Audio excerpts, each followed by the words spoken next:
যারা প্রথমবার দই বানানোর জন্য চেষ্টা করতেছেন তারা আমার এই পদ্ধতিটা অবলম্বন করতে পারেন। আমিও প্রথমবারের মতো দই বানাচ্ছি, দেখেন কতটা পারফেক্ট হয়েছে আমার দইটা।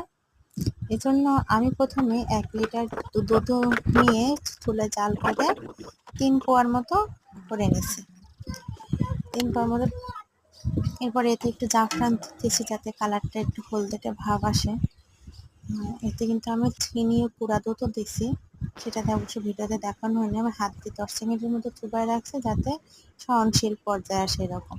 এখন টক দই দিয়ে নাড়াচাড়া করে নেব। এতে হবে কি দুধটা আরেকটু হলো ঠান্ডা হয়ে যাবে এবং ভালোভাবে না যাতে দুধটা মিশে যায়। এরপরে আপনার পছন্দ মতো পাত্রে করে দিবেন। আমি যেহেতু প্রথমবার করতেছি তো এই জন্য আমি করছি কি এটা যে টিফিন কারির যে বাটিগুলো আছে ওতে করে আর কি নিয়েছি, যাতে ভাবলাম সে যেহেতু আমার হলো কাঁথা দিয়ে কম্বল দিয়ে ঢাকা লাগবে, তাহলে টিফিন কারির বাটিতে করে দিই যাতে কোনো বাতাস না ঢোকে। তো আমি টিফিন কারি দিয়ে মুখ আটকে দিলাম। দেখুন টিফিন কারির বাটির যে ফোল্ডারটা থাকে এটার মধ্যে আমি ঢুকে দিচ্ছি, ভাবলাম এটা মানে ভালোই হবে। তো যেহেতু প্রথমবার করছি মনে যাতে সন্দেহ না থাকে এই জন্য আমি একটা কম্বলও নিয়েছি, কম্বল দিয়ে পেঁচিয়ে রাখছে।